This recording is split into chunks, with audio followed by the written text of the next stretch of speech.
മലപ്പുറം മുൻ S P Sujith Das IPSന്റെ suspension പിൻവലിച്ചതിൽ പരിഹാസവുമായി നിലമ്പൂർ മുൻ MLA PV അൻവർ രംഗത്തെത്തി. SP സുജിത് ദാസ് വിശുദ്ധൻ, MR അജിത് കുമാർ പരിശുദ്ധൻ, എല്ലാറ്റിനും കൂടിയുള്ളത് ഒറ്റ ഉത്തരമാണ്: PV അൻവർ സ്വർണ്ണക്കടത്തുകാരനാണ്. അൻവർ ഫേസ്ബുക്കിൽ കുറിച്ചു. PV അൻവർ ഉന്നയിച്ച ആരോപണങ്ങളെ തുടർന്നായിരുന്നു സുജിത് ദാസിനെതിരായ നടപടി. MR അജിത് കുമാറിനും സുജിത് ദാസിനും സംസ്ഥാനത്തെ സ്വർണ്ണക്കടത്തിൽ പങ്കുണ്ടെന്നായിരുന്നു അൻവറിന്റെ പ്രധാന ആരോപണം. ക്യാമ്പ് ഓഫീസ് വളപ്പിലെ മരം മുറിച്ച് കടത്തിയതുമായി ബന്ധപ്പെട്ട പരാതി പിൻവലിക്കാൻ സുജിത് ദാസ് തന്നോട് ഫോണിലൂടെ ആവശ്യപ്പെടുന്ന ശബ്ദരേഖയും അൻവർ പുറത്തുവിട്ടിരുന്നു. ഫോൺ സംഭാഷണത്തിൽ MR അജിത് കുമാർ ഉൾപ്പെടെയുള്ളവർക്കെതിരെ നടത്തിയ പരാമർശങ്ങളാണ് സുജിത് ദാസിന്റെ സസ്പെൻഷനിലേക്ക് വഴിതെളിയിച്ചത്. 6 മാസം പിന്നിട്ടതോടെയാണ് സസ്പെൻഷൻ ഇപ്പോൾ പിൻവലിച്ചിരിക്കുന്നത്. സുജിത് ദാസിനെതിരായ വകുപ്പ് തല അന്വേഷണം ഇനിയും പൂർത്തിയായിട്ടുമില്ല.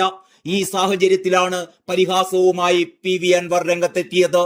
PV അൻവറിന്റെ ഫേസ്ബുക്ക് കുറിപ്പിന്റെ പൂർണ്ണരൂപം ഇങ്ങനെയാണ്: SP സുജിത് ദാസ് വിശുദ്ധൻ, MR അജിത് കുമാർ പരിശുദ്ധൻ.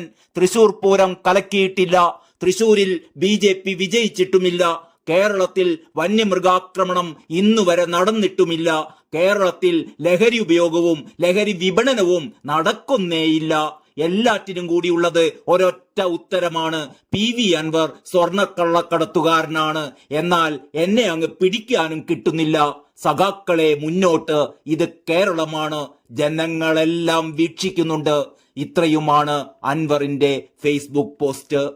PV അൻവറിന്റെ വെളിപ്പെടുത്തലുകൾക്ക് പിന്നാലെ പത്തനംതിട്ട ജില്ലാ പോലീസ് മേധാവിയായിരുന്ന സുജിത് ദാസിനെ സസ്പെൻഡ് ചെയ്തതിൽ പ്രതികരിച്ചുകൊണ്ട് അന്ന് PV അൻവർ എഴുതിയ ഫേസ്ബുക്ക് പോസ്റ്റ് നമുക്കൊന്ന് ഓർമ്മിച്ചെടുക്കാം.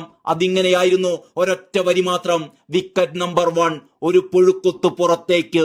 ഈ ഒരൊറ്റ വരി പോസ്റ്റിലൂടെ ആയിരുന്നു PV അൻവർ സസ്പെൻഷൻ നടപടിയെ സ്വാഗതം ചെയ്തിരുന്നത്. വിക്കറ്റ് നഷ്ടത്തെ സൂചിപ്പിക്കുന്ന ഒരു ചിത്രവും PV അൻവർ ആ പോസ്റ്റിനോടൊപ്പം പങ്കുവച്ചിരുന്നു. SP ക്യാമ്പ് ഓഫീസിലെ മരം മുറിച്ച് കടത്തിയെന്ന പരാതി പിൻവലിച്ചാൽ ജീവിതകാലം മുഴുവൻ താൻ അൻവറിനോട് കടപ്പെട്ടിരിക്കുമെന്ന് MLA PV അൻവറിനോട് SP Sujith Das പറയുന്ന ഫോൺ സംഭാഷണം പുറത്തു വന്നതിന് പിന്നാലെ ഉയർന്ന വിവാദങ്ങളായിരുന്നു സുജിത് ദാസിന്റെ സസ്പെൻഷനിൽ കലാശിച്ചത്. അൻവറിന്റെ ആരോപണങ്ങളിൽ കർശന നടപടി ഉണ്ടാകുമെന്ന് മുഖ്യമന്ത്രി കർശന മുന്നറിയിപ്പ് നൽകുകയും ചെയ്തിരുന്നു. ഇതിന് പിന്നാലെ സംസ്ഥാന പോലീസിലെ ഉന്നത ഉദ്യോഗസ്ഥർക്കെതിരെ ഉയർന്ന ആരോപണങ്ങൾ അന്വേഷിക്കാൻ DGPയുടെ നേതൃത്വത്തിലുള്ള 5 അംഗ സംഘത്തെയും മുഖ്യമന്ത്രി നിർദ്ദേശിച്ചിരുന്നു. കോട്ടയത്ത് നടന്ന പോലീസ് അസോസിയേഷന്റെ സംസ്ഥാന സമ്മേളനത്തിലായിരുന്നു ആരോപണങ്ങൾ അന്വേഷിക്കും എന്നുള്ള മുഖ്യമന്ത്രിയുടെ പ്രഖ്യാപനം. അതിന് പിന്നാലെയാണ് ആരോപണ വിധേയനായ പത്തനംതിട്ട SP സുജിത് ദാസിനെ സ്ഥലം മാറ്റിക്കൊണ്ട് ഉത്തരവിറക്കിയത്. അന്നൊക്കെ അൻവർ പോരാട്ട നായകനായി പിണറായിക്കൊപ്പം അടിയുറച്ചു നിൽക്കുകയായിരുന്നു.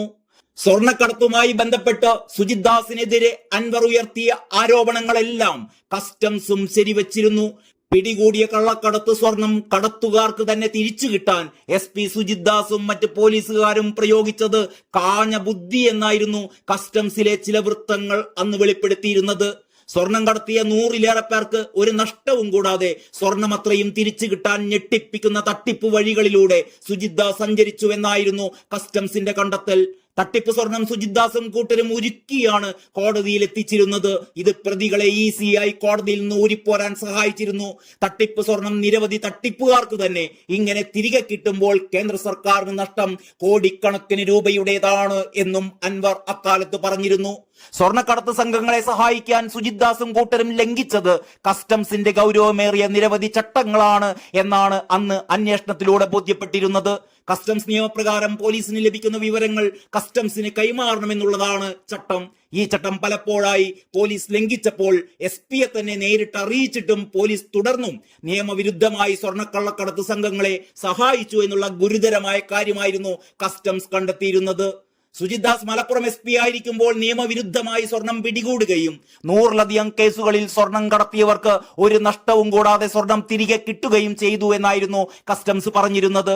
തട്ടിപ്പ് സംഘങ്ങളെ സഹായിക്കാനുള്ള ഈ കാഞ്ഞ ബുദ്ധി അവിടം കൊണ്ടും തീരുന്നില്ല. പിടികൂടിയ സ്വർണമത്രയും പോലീസ് നിയമവിരുദ്ധമായി ഉരുക്കും. CRPC 102-ാം വകുപ്പ് പ്രകാരം എടുത്ത കേസുകളിൽ സ്വർണം കടത്തിയവർക്ക് തന്നെ ആ സ്വർണം തിരികെ കിട്ടാൻ ഇത് കാരണമാകും. ഏതായാലും അൻവർ CPM-ന് അനഭിമതനായതോടെ അൻവർ സ്വർണ്ണക്കള്ളക്കടത്ത് തട്ടിപ്പ് ആരോപിച്ച സുജിത് ദാസ് CPM-ന് ഇപ്പോൾ വിശുദ്ധനായിരിക്കുകയാണ്. ഇനി മികച്ച സേവനത്തിനുള്ള മുഖ്യമന്ത്രിയുടെ പ്രത്യേക പുരസ്കാരം കൂടി സുജിത് ദാസിന് നൽകിയാൽ അതിൽ അത്ഭുതപ്പെടാനില്ല.